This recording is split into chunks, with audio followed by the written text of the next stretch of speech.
ඉරානය අවසාන මොහොත වෙනකම්ම ඉවසුවා. ඒ වුණාට කරන්න වෙන දෙයක් ඇත්තෙම නැහැ. දැන් තියෙන්නේ එකම එක විකල්පයක් විතරයි. ඒ විකල්පය තමයි පරමාණු බෝම්බ. මේ වෙනකොට ඉරානයේ පරමාණු බෝම්බයකට ඉතාමත්ම සමීප වෙලා ඉන්නවා කියලා ඊශ්‍රායල් බුද්ධ්‍යංශ වාර්තාවක් මගින් හෙළි වෙලා තියෙනවා. මොකද මේ වෙනකොට ඇමරිකාව සහ ඊශ්‍රායලය එකතු වෙලා ඉරානයට පහර දීම සඳහා සියලුම කටයුතු සූදානම් කරලා ඉවරයි. මේ වෙනකොට ඉරානයට USS ඒබ්‍රහම් ලින්කන් නෞකාව ළඟා වෙනවා. අනිත් පැත්තෙන් ඇමරිකානු ප්‍රහාරක යානා සහ මිසයිල් තොග දැනටමත් ඇමරිකාව විසින් නෙවලා ඉවරයි. ඉතින් මේ නිසා ඉරානය වෙත ඉතාමත්ම දැවැන්ත ප්‍රහාරයක් එල්ල වෙන්න ආසන්න වෙලා තමයි තියෙන්නේ. කොහොම හරි මේ වෙනකොට ඉරානයේ බලයත් ගොඩක් දුර්වල වෙලා තියෙනවා. ඒ නිසාම ඉරානය ඔවුන්ගේ අවසාන විකල්පය වන න්‍යෂ්ටික අවිය වෙත ළඟා වෙනු ඇති බවට මේ වෙනකොට සමහර යුද විශ්ලේෂකයන් අනුමාන කරනවා. කොහොම හරි පසුගිය දින 12ක යුද්ධයේදී ඉරානය විසින් 60%ක් පමණ බලගන්නපු ඔවුන්ගේ යුරේනියම් තොගය කොහේ හරි සංගවලා තියෙනවා. එම යුරේනියම් තොගය කොහෙද කියලා මේ වෙනකොට කිසිම කෙනෙක් දන්නේ නැහැ. ඉතින් ඉරානය එම යුරේනියම් යොදාගෙන 90% දක්වා බලගන්නුවොත් එතනින් පස්සේ ඉරානයට ඉතාමත්ම පහසුවෙන් මේවා පාවිච්චි කරලා න්‍යෂ්ටික බෝම්බයක් නිර්මාණය කරන්න පුළුවන්. ඒ නිසා තමයි ගොඩක් යුද විශ්ලේෂකයන් අනුමාන කරන්නේ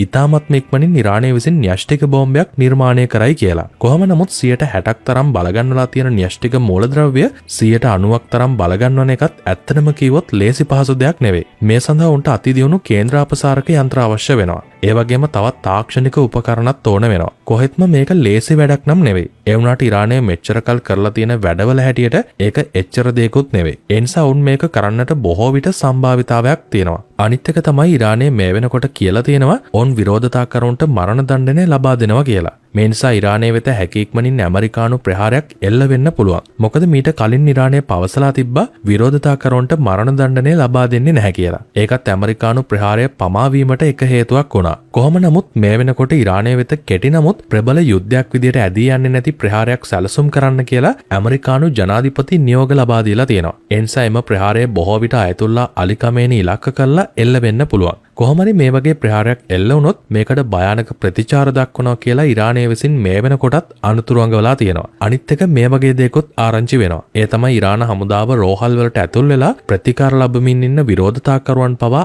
අත්අඩංගුවට ගන්නවා කියලා වාර්තා වෙනවා. ඔවුන්ගේ තත්ත්වය කොච්චර අසාධ්‍ය වුණත් ඉරානයට ඒවා එච්චර ගාණක් නැහැ. ඔවුන් විසින්ම ඉරාන විරෝධතාකරුවන් අල්ලගෙන දඬුවම් ලබා දීම සිද්ධ කරනවා. මීට අමතරව මේ වෙනකොට රුසියාව විසින් ඉරානයට අතිනවීන මිසයිල් තාක්ෂණය ලබා දීලා තියෙනවා. ඉරානය සහ රුසියාව අතර නිරන්තරයෙන්ම මිසයිල් ගනුදෙනු සිද්ධ වෙනවා. විශේෂයෙන්ම රුසියාවේ සමහර මිසයිල් සහ මිසයිල් උපාංග නිෂ්පාදනය කරන්න ඉරානය විසින්. ඒකට හේතුව තමයි ඉරානයේ නිෂ්පාදන පිරිවැය අඩුවීම.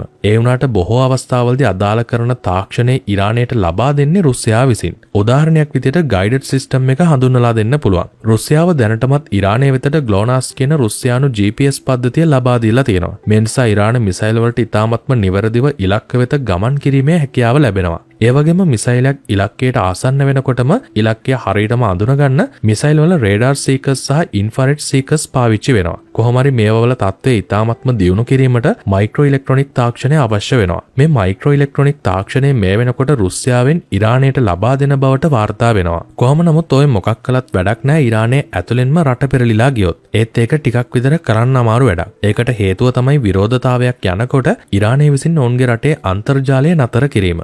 එතකොට විරෝධතාකරුවන්ට ඔවුනොවුන් අතර සංනිවේදනය කරන්න බැරි වෙලා මේ පාර සිද්ධ වුණා වගේ සංනිවේදනය බිඳ වැටිලා විරෝධතාවය කඩාකප්පල් වෙනවා. ඒ වුණාට ඇමරිකාවේ ඉන්න සුපිරි වැඩෙක් මේ වෙනකොට ඒකටත් විසඳුම හොයාගෙන තියෙනවා. මේ විසඳුම තමයි බිට් චැට් කියලා කියන්නේ. ඉතින් බිට් චැට් කියලා කියන්නේ ඉන්ටර්නෙට් වගේම සිග්නල් නැතුව වුණත් පණිවිඩ යවන්න පුළුවන් ඩිසෙන්ට්‍රලයිස් ඇප් එකක්. මේක ට්විටර් සමාගමේ සම නිර්මාතෘවරයෙක් වන ජැක් ඩෝසි විසින් තමයි හදලා තියෙන්නේ. මේකේ ප්‍රධාන තාක්ෂණය ලෙස පාවිච්චි වෙන්නේ Bluetooth mesh networking කියන තාක්ෂණයයි.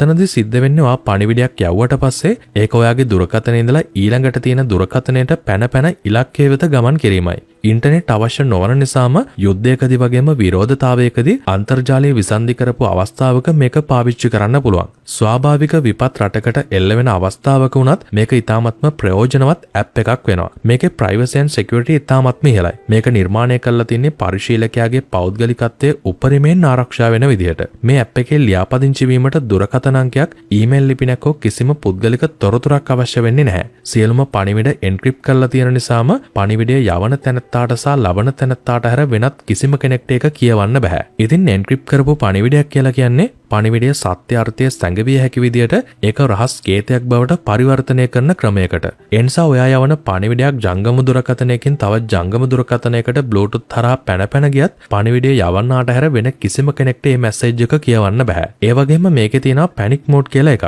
ඒ කියන්නේ ඔයා නිකමට මෙහෙම හිතන්න. හදිස්සියේ ආරක්ෂක අංශයෙන් ඇවිල්ලා ඔයාගේ ෆෝන් එක ඉල්ලනවා. ඉතින් ඔයාට තියෙන ඇප් එකේ ලෝගෝ එක උඩ 3 පාරක් ක්ලික් කරන්න. එතකොට සියලුම දත්ත ෂණිකව මැකිලා යනවා. සෙන්ට්‍රල් සර්විස් නොමැති නිසාම ඔයා කායික කතා කරාද යන්න පිළිබඳ වාර්තා කොහෙවත් ගබඩා වෙන්නේ නැහැ. ඔයා ඉන්න ප්‍රදේශයේ සිටින පිරිස සමග පොදුවේ කතාබස් කිරීමට මෙෂ් වැනි නාලිකාවකට සම්බන්ධ වෙන්න ඕනේ. මෙතනදී ලොකේෂන් නෝට්ස් තියෙන්න පුළුවන්. ඒ කියන්නේ යම් නිශ්චිත ස්ථානයක සටහනක් තැබිය හැකි අතර එම ස්ථානයේ පසු කර යන වෙනත් බිට්චැට් පරිශීලකයන්ට ඒක කියවන්න පුළුවන්. පණිවිඩ වලට අමතරව ඡායාරූප සහ හඬ පණිවිඩ දැන් මෙමගින් යවන්න පුළුවන්. ඉස්සරහට වීඩියෝස් යවන්න පුළුවන් විදිහටත් මේක දියුණු වෙයි කියලා කියනවා. ඒ වගේම ඉන්ටර්නෙට් තියෙනකොට ලෝකයේ පුරා සිටින පුද්ගලයන් සමග සම්බන්ධ වීමට මේක විවෘත ප්‍රොටෝකෝල් එකක් පාවිච්චි කරනවා. ඉරානයේ විරෝධතාකරුවන්ට වගේම අන්තර්ජාල වාරණ පවතින රටවල් වල sannivedanaya සඳහා මේ යෙදුම භාවිතා කරන්න පුළුවන්. ඒ වගේම දිට්ව වගේ සුළං හෝ ගම් වතුර නිසා sannivedana කුළුණු බිඳ වැටුණු අවස්ථාවකත් මේක පාවිච්චි කරන්න පුළුවන්. Bluetooth mesh networking ගැන තවත් සරලව සිංහලෙන් Bluetooth දැල් ජාලකරණයේ විදියට හඳුන්වන්න පුළුවන්. මේක සාමාන්‍ය Bluetooth සම්බන්ධතාවයකට වඩා වෙනස් වෙනවා. Bluetooth වලදී සාමාන්‍යයෙන් වෙන්නේ උපකරණ දෙකක් අතර ඍජු සම්බන්ධතාවයක් ඇති වෙන එක. ඒකෙදි දුර සීමිත වෙනවා. නමුත් mesh networking නිසා මෙහිදී ජාලයට සම්බන්ධ වෙලා තියෙන සෑම උපකරණයක්ම තවත් උපකරණයකට පණිවිඩ ලබා දෙන sannivedana මධ්‍යස්ථානයක් විදියට ක්‍රියාත්මක වෙනවා. හරියටම පිරිසක් පේලියට හිටගෙන අතින් අතට පාර්සලයක් යවනවා වගේ ක්‍රියාවලියක් තමයි මෙතනදී සිද්ධ වෙන්නේ. කොහොම නමුත් ඉරාන විරෝධතාකරුවන්ට කියාපු ඇප් එකක් තමයි BitChat ඇප් එක කියලා කියන්නේ. ඉතින් මේ හා සම්බන්ධව ඔයා හිතන්නේ මොනවද කියලා අනිවාර්යෙන්ම පහලින් කමෙන්ට් එකක් දාන්න අමතක කරන්න එපා.